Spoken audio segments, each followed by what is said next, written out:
सभी को सादर जय जिनेंद्र। बहुत समय पश्चात हमारी गुलिस्तान विवेचन कक्षा पुनः प्रारंभ हो रही है, तो हम सभी आज से पुनः गुलिस्तान विवेचन को प्रारंभ करेंगे।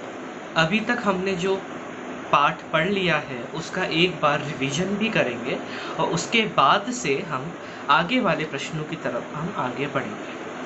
ठीक है, तो चलिए हम दूसरा अध्याय महत्वपूर्ण प्रश्नोत्तरी जो गुणस्थान विवेचन है उसका हम प्रारंभ करेंगे। सर्वप्रथम मंगलाचरण करेंगे। आज बहुत दिनों पश्चात विलंब सहित कक्षा प्रारंभ हो रही है, तो संपूर्ण मंगलाचरण करेंगे। चलिए सभी हाथ जोड़ लेंगे। वंदो ज्ञानानंद कर नेम चंद गुणकन, माधव वंदित विमल पद पुण्य पयो निधिनन। दोष दहन गुण गहन घन, अरि करि हरि अरहन।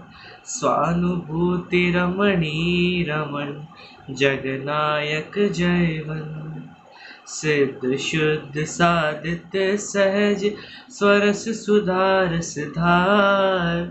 समय सार शिव सर्वगत, नमत हूँ सुखकार। जैनी बानी विविध विधि, वर्णत विश्व प्रमाण। स्यात् पद मुद्रित अहित हर, करहु सकल कल्याण। मैं नमो नगन जैन जन, ज्ञान ध्यान धन लीन। मैन मान बिन दान धन, ऐन हीन तन छीन। इह विधि मंगल करण ते, सब विधि मंगल होत। होत उदंगल दूर सब, तम ज्यों भानु त्यों। इस प्रकार मंगलाचरण करके हम अपने सम्यक ज्ञान चंद्रिका की पीठिका का मंगलाचरण करके हम अपने महत्वपूर्ण प्रश्नोत्तरी का विषय प्रारंभ करते हैं। ठीक है, तो चलिए। महत्वपूर्ण प्रश्नोत्तरी गुणस्थान विवेचन की एक नींव है। इस नींव को समझे बिना हम आगे गुणस्थान का स्वरूप नहीं समझ सकते, क्योंकि गुणस्थान का स्वरूप समझते वक्त जो भी हमें विकल्प चाहिए हैं समझने के लिए, उन सभी की पूर्ति इस ही अध्याय से होती है, इस ही महत्वपूर्ण प्रश्नोत्तरी से होती है। कुछ ऐसे टर्म्स हैं, कुछ ऐसे शब्द हैं, ऐसे वाक्य हैं जिनको समझे बिना हम आगे नहीं बढ़ सकते। ठीक है, इसलिए ये अध्याय दूसरा बहुत महत्वपूर्ण कहा गया है। तो आगे बढ़ते हैं। सबसे पहले हमने कर्म का स्वरूप समझा, कर्म के मूल भेद समझे। मोह किसे कहते हैं, तो कहा पर द्रव्यों से जीव को जो अहंकार ममकार और परिणाम का होना वह मोह है। इस प्रकार मोह की परिभाषा कही। और क्या कहा कि जीव के मोहनीय कर्म का उदय हुआ और उस निमित्त से होने वाले श्रद्धा गुण के विकारी परिणाम को मोह कहते हैं। मोह सिर्फ दर्शन मोह, चारित्र मोह रूप कर्म नहीं है, यहाँ मोह अपने परिणाम है। ठीक है, तो क्या कहा कि मिथ्यात्व दर्शन मोहनी का उदय वो निमित्त बना, तत्संबंधी जीव के ऐसे परिणाम हुए, ऐसे विपरीत श्रद्धा वाले परिणाम हुए, उसे मोह कहते हैं। आगे जो भी बातें आई, जैसे राग है, द्वेष है, तो जीव के ऐसे चारित्र मोहनी कर्म का उदय आया और वो निमित्त बना, और जीव के राग रूप परिणाम हुए उसे राग कहते हैं, जीव के द्वेष रूप परिणाम हुए उसे द्वेष कहते हैं। तो ये सभी राग द्वेष मोह इस प्रकार कहे गए इनकी परिभाषा। और इनकी परिभाषा क्यों मुख्य कही गई, मैंने बताया भी था कि कर्म की बातें चल रही है, तो कर्म की बातें चल रही है तो आठों ही कर्मों को लेना चाहिए। नाम कर्म, आयु कर्म, ज्ञानावरण, दर्शनावरण को क्यों भूल गए, क्यों सिर्फ मोहनीय कर्म की चर्चा प्रारंभ कर दी। कर्म का प्रश्न उठा के कारण वर्गना को समझाकर क्यों सिर्फ मोहनीय की चर्चा प्रारंभ करी और फिर सीधे कर्मों की 10 अवस्थाएं पर आ गए। तो पॉइंट सिर्फ इतना है कि मोहनीय कर्म के निमित्त से बंध होता है, और कर्मों की 10 अवस्थाओं में पहली अवस्था कौन सी है, बंध। तो बंध, सत्ता, उदय, उदीर्णा, उत्कर्षण, अपकर्षण, संक्रमण, उपशांत, निरति, निचाचित, ये सभी जितनी भी 10 अवस्थाएं हैं उन 10 अवस्थाओं का प्रारंभिक है बंध। और बंध क्यों होता है जीव को? कहा मोहनीय के कारण। मोहनीय जो राग द्वेष और मोह, तो मोह के अंतर्गत क्या लेना? दर्शन मूल्य। राग द्वेष के अंतर्गत क्या लेना? मतलब राग द्वेष किसके अंतर्गत लेना? चारित्र मूल्य। ऐसे दो भेद हो गए मोहनीय के, दर्शन और चारित्र। और मोहनीय क्या है? मोह अपने परिणाम। ये दो बातों को ख्याल में रखना। कर्मों की अवस्था की बात करते हुए सारी बातें करणानियों हमेशा कर्मों को नहीं डालता, और भले डाले भी तो भी यहाँ पर अन्ना जी ने जो एक कहे संतुलित वाक्य लिखा है। क्या लिखा है संतुलित वाक्य? कि जीव के मोह राग द्वेष रूप परिणाम होते हैं, तो उसमें दर्शन मोहनीय और चारित्र मोहनीय निमित्त ये कर्म, तत्संबंधी जीव के जो परिणाम हुए वो उस परिणाम को मोह राग द्वेष का। ठीक है। और कर्म क्या है? तो मोहनीय और चारित्र मोहनीय, दर्शन मोहनीय कर्म है। और मोह राग द्वेष क्या है? ये कर्म नहीं है, ये अपने विभाव भाव है, ये अपनी पर्याय, किसी और की नहीं है। ये कर्म कोई बाजू वाला पुद्गल उसकी पर्याय हो, नहीं। कर्म निमित्त भले ही बने परंतु पर्याय तो जीव की, परंतु पर्याय तो मेरी है, विभाव रूप परिणमित है, निमित्त बना, लेकिन हमारी बात इस प्रकार समझे। मोह राग द्वेष क्या? तो उत्तर जीव के विभाव परिणाम। और मोहनीय कर्म है, दर्शन मोहनीय, चारित्र मोहनीय कर्म है, मोह राग द्वेष कर्म नहीं। ठीक, इस प्रकार थोड़ा सा हमें समझ लो। तो मोह राग द्वेष की परिभाषा जब अपन ने पढ़ी तो ख्याल दिया हो किसी ने कि पहली पहली ही परिभाषा की पहली पहली लाइनों में ही इस बात का वर्णन है, किसी पदार्थ को इष्ट जानकर उसमें जीव के प्रीति रूप परिणाम का होना वह राग है। मतलब क्या कहा? किसी पदार्थ को इष्ट जानकर उसमें जीव का प्रीति रूप परिणाम हुआ, ये राग है। अप्रीति रूप परिणाम हुआ, ये परिणाम है ना राग द्वेष। तो इसको कर्म की श्रेणी में नहीं लेना, कर्म की श्रेणी के अंतर्गत नहीं लेकर इसको भावों की श्रेणी में लेना है। थोड़ी सी सूक्ष्मता है, आपको समझ आई होगी, नहीं आई हो तो आप प्रश्न अवश्य कर सकते हैं, ग्रुप खुला हुआ है। ठीक है, चलिए तो आगे बढ़ते हैं। कर्मों की 10 अवस्था, बंध सत्ता उदय उदीर्ण आकर्षण अपकर्षण संक्रमण उपशांत निरति विकाचित, ये 10 कर्म की अवस्थाएं हैं। बंध किसे कहते हैं? जीव के मोह राग द्वेष परिणामों का निमित्त पाकर कर्माण वर्गणाओं का आत्म प्रदेशों के साथ एक क्षेत्र का संबंध। और इसके लिए एक और शब्द कहा गया, तादात्म्य संबंध। ठीक है, और क्या शब्द कहा गया कि एक क्षेत्र का संबंध के लिए एक और शब्द कहा गया था ना, क्या कहा गया था?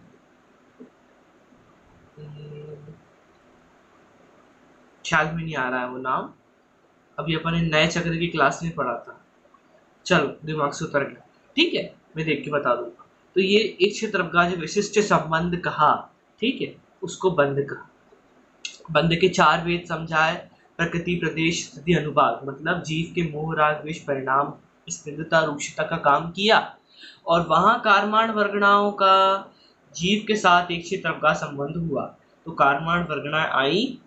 उन कार्माण वर्गणा कैसे रूप परिणमित हुई? प्रकृति प्रदेश स्थिति अनुभाग रूप परिणमित होकर जीव के साथ आई और एक क्षेत्र का चिपक गए। इतनी बात अपन ने समझी थी। ठीक है, भाव बंध और द्रव्य बंध, इस प्रकार दो बातें कही थी। प्रकृति प्रदेश स्थिति अनुभाग क्या है? तो कहा प्रकृति मतलब स्वभाव, कि जो बंद होने वाला है वो कर्म की जो कार्माण वर्गणा उनका स्वभाव कैसा है, ज्ञानावरण दर्शनावरण इत्यादि भेद रूप कैसा है, तो वो सब प्रकृति रूप कहा। प्रदेश बंद क्या, कि कितने प्रदेश बंद होगा, कितनी क्वांटिटी में बंद होगा, कितने कर्म बंद होंगे, कितने परमाणु, संख्यात असंख्यात अनंत, कितने परमाणुओं का बंद होगा, ये संख्यात्मक रूप से प्रदेश बंद का। स्थिति बंद, कि वो जीव के साथ कब तक रहेगा, उसकी आयु कितनी है, मतलब 70 कोड़ा कोड़ी सागर, क्या अर्धपुद्गल परावर्तन कब तक रहेगा, ये एक आयु, एक काल सुनिश्चित करने वाला स्थिति बंध है। और अनुभाग मतलब उसकी शक्ति, कि जब वो उदय में आएगा तो कितनी शक्ति के साथ उदय में आएगा, ये सब बातें अनुभाग बंध के अंतर्गत आती है। 4 प्रकार के बंध पढ़ लिए थे। सत्ता, उसका सत्ता में होना, सत्व होना, उदय, उसका उदय आना कर्मों का अबाधा काल के पश्चात, उदीरना की जो स्थिति पूरी हुए बिना ही कर्मों का उदय में आ जाना, स्थिति पूरी हुई नहीं थी उससे पहले ही कर्मों का उदय में आ जाना। ये स्थिति थी 100 वर्ष की और वो 10 वर्ष बाद ही बहुत सारे उदय में आ गए, ऐसा। ठीक है, तो ये होता है एक साथ बल्क में उदय में आना, उसको उदीरना कहते हैं। अकाल पाक को उदीरना कहते हैं, मतलब काल पूरा हुए बिना ही उसका उदय में आ जाना। ये शब्द ख्याल में। उत्कर्षण अपकर्षण, ठीक है, उत्कर्षण अपकर्षण मतलब कि जीव के परिणामों का निमित्त पाके कर्म के स्थिति और अनुभाग के बढ़ने को तो कहेंगे उत्कर्षण और घटने को कहेंगे अपकर्षण। अपन ने पूजा परिणाम किए, बहुत अच्छे शुभ भाव किए, और यहाँ आने के पश्चात, घर आने के पश्चात ऐसे अशुभ परिणाम किए, तो अशुभ परिणाम करने के समय अपने जो पूर्व के बंधे हुए शुभ परिणाम थे उनका क्या हुआ, अपकर्षण हो गया, मतलब स्थिति और अनुभाग उन शुभ परिणामों का घट गया क्योंकि अपन ने अशुभ परिणाम किए। उसी प्रकार अशुभ परिणाम किए थे कभी जमाने में, और अभी प्रेजेंट में अच्छे परिणाम करने से वो अच्छे परिणामों के निमित्त से जो पूर्व में अशुभ था उसका जो पूर्व में शुभ था उसका हुआ उत्कर्षण और अशुभ था उसका हुआ अपकर्षण। इस प्रकार सब अपने परिणामों के निमित्त से होता है। यहाँ पर अच्युत कांत जी ने एक बहुत ही मूल बात समझाई थी हमको, क्या कि ये जितनी भी बातें हैं उत्कर्षण अपकर्षण संक्रमण इत्यादि सब कुछ बंद अपने परिणामों पर ही निर्भर करता है। ये सब कुछ अपने परिणामों पर निर्भर करता है, इसलिए परिणामों के बिगड़ने का भय रखना और उनके सुधारने का उपाय करना, उनको सुधारने का उपाय करना मतलब परिणामों बिगड़ नहीं जाए इस प्रकार भय रखना, उनको सुधारने का पुरुषार्थ करना। क्योंकि अपन ने अभी बहुत कुछ अच्छा कार्य किया, परंतु अभी बहुत अच्छा कार्य किया और पहले हमने अशुभ कार्य किए थे, अभी बहुत अच्छा कार्य किया और आगे जाके पुनः अशुभ कार्य कर दिए, तो इससे अपना सारा सब एक साथ गड़बड़ हो जाता, घोटाला हो जाता। इसलिए अपन ने परिणाम अच्छे ही रखना चाहिए। अपन ने बुरे परिणाम किए तो तत्समय तो बंद हुआ ही हुआ, पुराना जो कुछ भी भरा पड़ा था अच्छा, वो भी बुरे परिणामों के निमित्त से पाप रूप हो गया, और अच्छे परिणाम करेंगे तो पुराना भरा पड़ा पाप भी पुण्य रूप हो जाएगा। ये सब उत्कर्षण अपकर्षण की बातें समझना बहुत जरूरी है। ठीक है, अब आगे है संक्रमण। तो क्या कहा, विवक्षित कर्म प्रकृतियों के परमाणुओं का सजातीय अन्य प्रकृति रूप परिणमन होने को संक्रमण कहते हैं। ठीक है, मतलब कि जो विवक्षित मतलब कि कुछ गिने चुने, ठीक है, गिने चुने जो पहले से डिसाइडेड है इन्हीं का होने वाला है, फिक्स्ड कि इन्हीं का होता है, तो ऐसी कर्म प्रकृतियों के परमाणुओं का सजातीय अन्य प्रकृति रूप परिणमन होने को संक्रमण कहते हैं। मतलब कि अपने जो कर्म प्रकृति थी उन कर्म प्रकृति परमाणुओं का सजातीय अन्य प्रकृति रूप, सजातीय मतलब क्या कि जैसे दर्शन मोहनीय है, दर्शन मोहनी की उत्तर प्रकृतियां हैं, तो दर्शन मोहनी की उत्तर प्रकृतियां उसी जाति की हैं, तो मिथ्यात्व सम्यक मिथ्यात्व में संक्रमित हो जाए, सम्यक मिथ्यात्व सम्यक प्रकृति में संक्रमित हो जाए, इसको कहते हैं संक्रमण। मतलब कर्म प्रकृतियों के परमाणुओं का सजातीय अन्य प्रकृति रूप परिणमन होने को संक्रमण कहते हैं। ठीक है, ये संक्रमण की बात आई। जैसे विशुद्ध परिणामों के निमित्त से पूर्वबद्ध साता वेदनीय प्रकृति के परमाणुओं का साता वेदनीय रूप संक्लेश परिणामों के निमित्त से, ठीक है, मतलब क्या कि विशुद्ध परिणामों के निमित्त से क्या किया, पूर्वबद्ध असाता वेदनीय प्रकृति, सोचो कितनी बड़ी बात है, अपन ने यहाँ विशुद्ध परिणाम किए और वहां पूर्व में जो बंधे हुए असाता वेदनीय प्रकृति थी उसके परमाणु थे वो साता वेदनीय में संक्रमित हो गए सिर्फ अपने परिणामों के वजह से। और अभी हमने अशुभ परिणाम किए तो जो साता वेदनीय के वो जो परमाणु थे असाता वेदनीय रूप संक्रमित हो गए, इसको संक्रमण कहते हैं। तो अपन ने बहुत अच्छा स्वाध्याय किया, बहुत कुछ सुना, पूजा करी, प्रक्षाल किया, भक्ति करी, सारे शुभ कार्य किए, परंतु एक अंत में अशुभ, मतलब हम कितना सुबह से लेकर रात तक कितना परसेंट अशुभ करते हैं, कितना परसेंट शुभ करते हैं। शुभ भावना 10% और 90% अशुभ अशुभ। तो वो अशुभ भावना भी अशुभ के कारण दब जाती है कि हमने शुभ परिणाम किए इतने से और अशुभ इतने सारे। तो अशुभ परिणामों के निमित्त से जो हमारी साता वेदनी आदि जो पुण्य प्रकृतियां थी, वो असाता वेदनी रूप पाप प्रकृति में परिणमित हो गई। इसको कहते हैं संक्रमण। ठीक है, ये सब अपने परिणामों के निमित्त से। कुछ भी कर्म जबरदस्ती नहीं करता। ये अपन ने इतनी 10 अवस्थाओं में से इतनी अवस्थाएं पढ़ ली है, इतनी अवस्थाएं पढ़ ली, तो इतने से अपने को इतना तो समझ में आ ही गया होगा कि कर्म कुछ भी जबरदस्ती कार्य नहीं करता।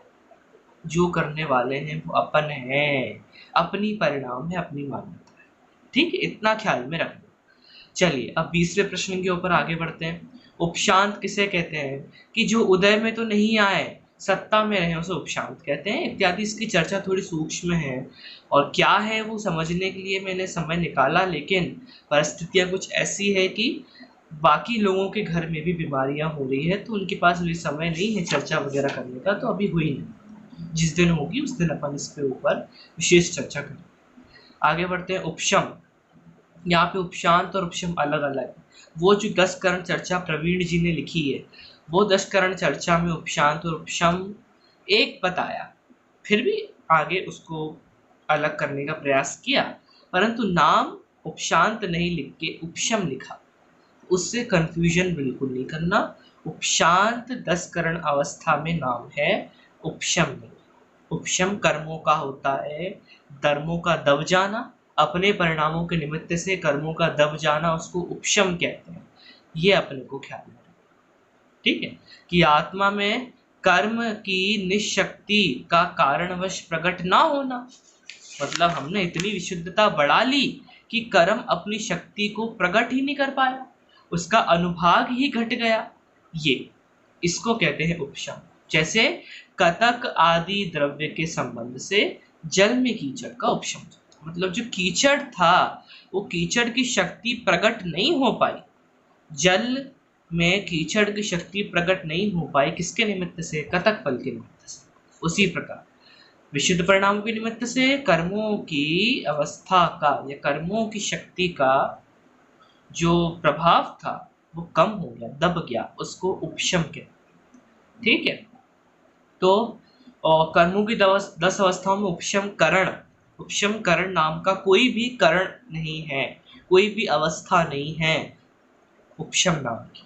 और प्रशस्त और अप्रशस्त उपशम अपन ने समझ ही लिया था।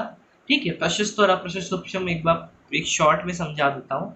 प्रशस्त उपशम उनका होता है जिनका त्रिकरण परिणाम निमित्त बनते हैं। कौन कौन से त्रिकरण परिणाम? अधाकरण, अपूर्वकरण, अनुवृत्तिकरण, ये 3 करण परिणाम है। सम्यक्त होने से पहले करण लब्धि में ये 3 करण परिणाम होते हैं। ठीक है, 5 लब्धियों सम्यक्त होता है। 5 लब्धि की अंतिम लब्धि करण लब्धि। करण लब्धि में शुरुआत होती है अधाकरण, फिर अपूर्वकरण, फिर अनुवृत्तिकरण। उसका काल था और उस काल से क्या होता, उस काल के अकॉर्डिंग, है ना, उसके बाद फिर अब अधाकरण, अपूर्वकरण, अनुवृत्तिकरण अंतर्मूर्त का काल है। उसके बाद फिर इन कर्मों के निमित्त से इन कर्मों की इन 3 करणों के निमित्त से जो उदयावली में मोहनीय कर्म, या मोहनीय को और विशेषांतर करें, दर्शन मोहनीय कर्म की जो प्रकृतियां थी, जो दर्शन मोहनीय की कर्म प्रकृतियां उदयावली में लगी हुई थी, तो वो इन 3 कर्म परिणामों के निमित्त से या उस उदयावली से निकल जाती और कहाँ आती, या तो पहले उदय में आ जाए, ये 3 कारण परिणाम है। उसके बाद फिर उदयावली में लगे हुए मिथ्यात्व की दर्शन होनी कर्म की प्रकृति के कर्म परमाणु लगे होंगे, वो कर्म परमाणु वहां से हटना, वो यदि उदयावली में से कर्म परमाणु, ये उदयावली में से कर्म परमाणु हट गए, तो ये उदयावली मिथ्यात्व, दर्शन मिथ्यात्व से रहित हो गई। उतने समय के लिए जीव सम्यक्त ही हो गया। मतलब कि सम्यक्त पे जो आवरण था, किस चीज का आवरण था सम्यक्त पे? मिथ्यात्व का। सम्यक्त पे मिथ्यात्व का आवरण था। या यूं कहो आत्मा में श्रद्धा गुण, और श्रद्धा गुण के ऊपर कर्म परमाणु आकर बैठ गए, उन्हें ढक दिया, मिथ्यात्व ने सम्यक को ढक दिया। और अब ये जो उद्यावली में मिथ्यात्व दर्शन नूनी के परमाणु उसमें से निकल गए, तो अब वो आवरण भी निकल गया। जो कर्म परमाणु आवरण बन के सम्यक्त्व पर बैठे थे, वो आवरण निकल गया, तो सम्यक्त्व अब प्रकाशित होगा। कुछ समय के लिए, अंतर्मूर्त के लिए ही गए हैं, क्योंकि तीन करण परिणाम जो निमित्त बने, उन तीन करण परिणामों के निमित्त से मिथ्यात्व दर्शन नूनी सिर्फ अंतर्मूर्त के लिए वो उदयावली में से निकलकर या तो पहले उदय में आ जाता है या बाद में उदय में। वो लुकआउट नहीं, पॉइंट ये है कि वो अंतर्मूर्त के लिए वो प्रदेश, वो उदयावली उतनी जगह खाली हो जाती है मिथ्यात्व दर्शन मोहनीय से, और उतने समय के लिए जीव को सम्यक्त्व दर्शन प्रकट होता है। ये है सम्यक दर्शन और कुछ, ठीक है। और क्या हुआ, ये प्रशस्त उपशम, क्या प्रशस्त उपशम, इसी को प्रशस्त उपशम कहते हैं। देखो, अधकरण आदि द्वारा उपशम विधान से, अधकरण, अपूर्वकरण, अनवृत्तिकरण आदि द्वारा उपशम विधान से अनंतानुबंधी चतुष्क बिना मोहनीय कर्म की जो उपशमना हुई, उपशम से उपशमना हुई, कोई अलग शब्द नहीं है, पॉइंट मतलब शब्द का अर्थ इतना ही है कि मोहनीय कर्म का जो उपशम हुआ, मतलब मोहनीय कर्म दब गया, वहां से गायब हो गया उतने समय के लिए, उसे प्रशस्त उपशम कहते हैं। और उसका दूसरा नाम क्या है, अंतरकरण रूप उपशम, ठीक है।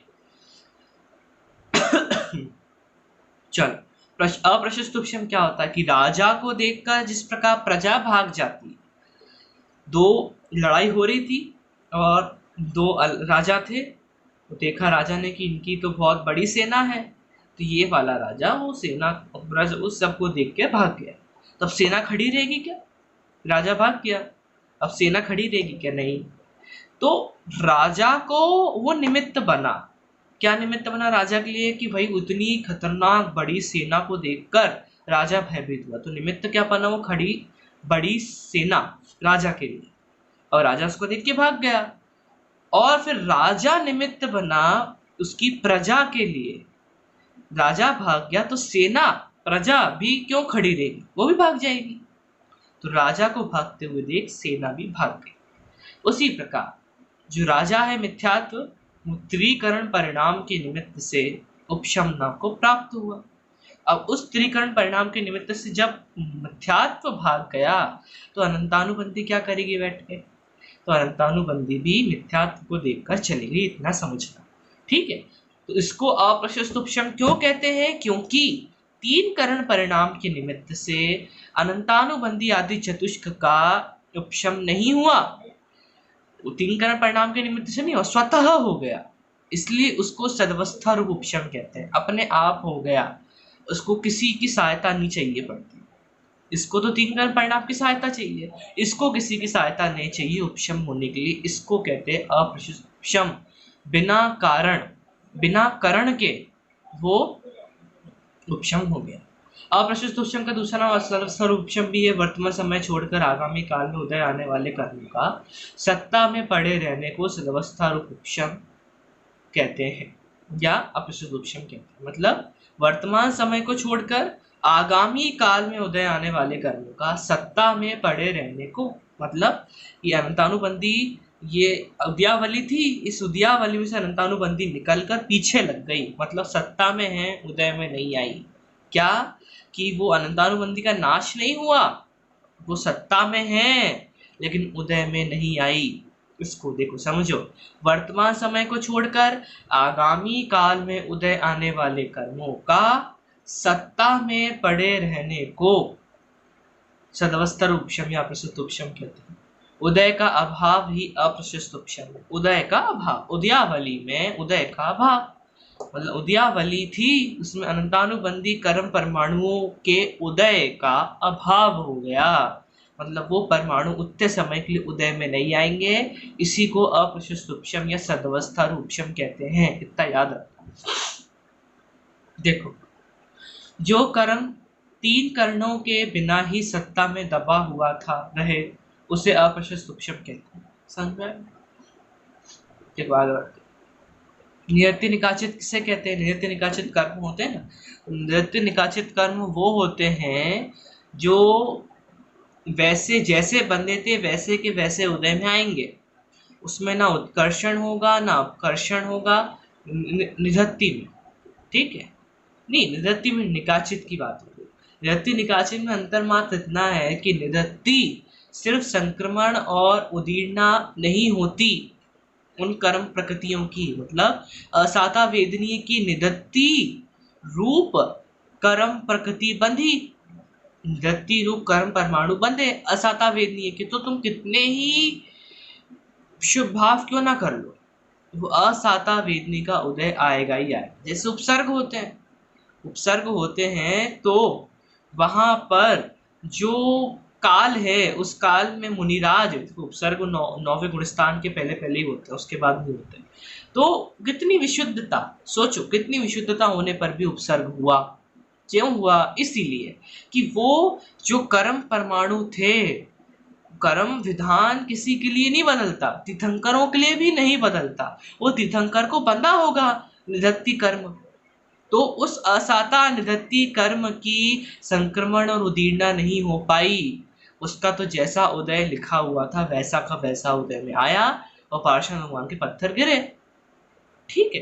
तो वो संक्रमित नहीं हो पाया। चाहता तो असाता वेदनी साता वेदनी संक्रमित हो जाता और पत्थर की जगह मंद मंद सुगंधित पवन चलती, लेकिन नहीं, ऐसा नहीं हुआ। साता का साता में उदय, इसको निधत्ति कहते हैं। निकाचित क्या है कि संक्रमण दूरियां ठीक है, यहाँ उत्कर्षण अपकर्षण भी नहीं होवे, मतलब ऐसा पाप बांधा कि जिसका अपकर्षण नहीं हो पाया, शुभ भावों से जिसका अपकर्षण नहीं हो पाया, ऐसा पाप बांधा, तो वो पाप का उदय तो भोगना ही पड़ेगा। तुम कितने बड़े तपस्वी ज्ञानी महान आत्मा क्यों ना बन जाओ, वो पाप का उदय आपको भोगना ही पड़ेगा, ठीक है। देखो उद्यावली समझ में लिया था, वर्तमान समय से लेकर एक आवली पर्यंत, कोई ज्यादा कठिन नहीं है। एक आवली के असंख्यात समय, असंख्यात निषेक, एक आवली में असंख्यात निषेक लगते हैं, असंख्यात निषेक एक एक करके उदय में आते हैं। तो आवली उद्यावली मतलब कि एक उद्यावली मतलब वर्तमान समय से लेकर एक आवली पर्यंत में उदय आने योग्य निषेकों को उद्यावली कहते हैं। ये कोई ट्रैक नहीं है, ये निषेक है, मतलब एक निषेक, दो निषेक, तीन निषेक, चार निषेक और असंख्यात निषेक को एक उद्यावली कहते हैं। एक दो निषेक कह दो और असंख्यात को एक साथ कहा तो उद्यावली कह दिया, ठीक है। चलिए, तो कक्षा का समय है खत्म हुआ है, ठीक है। और एक और देख लेते, देखो कि आवली काल पर्यंत कि अभी वर्तमान समय अपना एक एक समय निकलता जाता है और एक एक समय निकलता जाएगा तो वो आवली की एक एक समय बढ़ती जाएगी। जैसे ये अभी इतनी थी, ठीक है, और एक समय टूटा तो ये इधर आ गई, तो ये इधर आ जाएगी, ये समय टूटा तो ये इधर आएगी आवली और उधर चले जाएगी। मतलब ऐसे कोई वो नहीं है क्रम, मतलब इतनी समझने, विजुअलाइजेशन दिमाग में समझने के लिए बात है। एक आवली पर्यंत के निषेकों को उद्यावली कहते हैं। और एक निषेक क्या है? एक समय में उदय आने वाले कर्म परमाणुओं के समूह को एक निषेक कहते हैं। एक समय में जो कर्म परमाणु आठों सातों जितने भी आठों ही आते हैं, आठों कर्म उदय आते हैं हर समय, तो आठों कर्म का उदय जो हर समय आता है वो कर्म परमाणु बंधे हुए एक पैकेज है। इस पैकेज में से एक टोकरी है और टोकरी में आम भी है, सीताफल भी है, केला भी, पपीता भी है, सारे फ्रूट्स एक साथ टोकरी में रखे हुए हैं, उसको टोकनी कहा। उसी प्रकार इसको निषेक किया, सारे कर्म परमाणु आठों के आठों उत्तर प्रकृति सहित सारे ही कर्म परमाणु एक साथ रखे गए थे, उसको क्या कहा? उसको निषेक कहा, कर्म परमाणु के समूह को निषेक कहा, ठीक है। अब श्रेणी पढ़ लिया था अपन ने। अब प्रश्न नंबर 35 से, ठीक है, प्रश्न नंबर 35 से कल प्रारंभ करेंगे। श्रेणी का विषय भी ज्यादा कठिन नहीं। श्रेणी दो प्रकार की गई थी, उपशम और छपक। श्रेणी के गुणस्थान कितने? 5। उपशम श्रेणी के गुणस्थान 4, छपक श्रेणी के गुणस्थान 4। श्रेणी गुणस्थान 5 कौन कौन से? 8, 9, 10, 11, 12, ये 5 श्रेणी के गुणस्थान। उपशम श्रेणी के गुणस्थान 8, 9, 10, 11 उपशम श्रेणी के गुणस्थान। छपक श्रेणी के गुणस्थान 8, 9, 10 और 12। ये छपक श्रेणी पूर्ण स्थान। इतनी सी बात थी। 21 प्रकृतियों का क्षय या उपशम होता है। 21 प्रकृतियों का क्यों होता है? क्योंकि चारित्र मोहनीय की 25 प्रकृतियां थी, उसमें से 4 प्रकृतियों का क्षय उपशम तो पहले ही हो गया। अनंतानुबंधी जब सम्यक्त हुआ, वो सम्यक्त से रिलेटेड है, चारित्र से रिलेटेड। चारित्र से संबंधित कौन है? चारित्र से संबंधित ये 21 प्रकृतियां हैं। तो चारित्र की पूर्णता के लिए 21 प्रकृतियों का उपशम या क्षय होना पड़ेगा। तो ये सब श्रेणी में होता है। इतनी सी बात है। श्रेणी में क्या होता है पूछा कोई, तो 21 प्रकृतियों का उपशम या क्षय होता है। छपक श्रेणी में क्षय होता है, उपशम श्रेणी में उपशम होता है। 2 प्रकार के सम्यक दृष्टि जीव, द्वितीयोपशम सम्यक दृष्टि जीव और छायक सम्यक दृष्टि। द्वितीयोपशम सम्यक दृष्टि जीव उपशम श्रेणी चढ़ते हैं। छायक सम्यक दृष्टि जीव उपशम या छपक श्रेणी कोई सी भी चढ़ सकते हैं। ये इतना सार था। 35 नंबर प्रश्न से हम चर्चा कल प्रारंभ करेंगे। सभी को सादर जय जिनेंद्र। अपने घर में रहें, सुरक्षित रहें।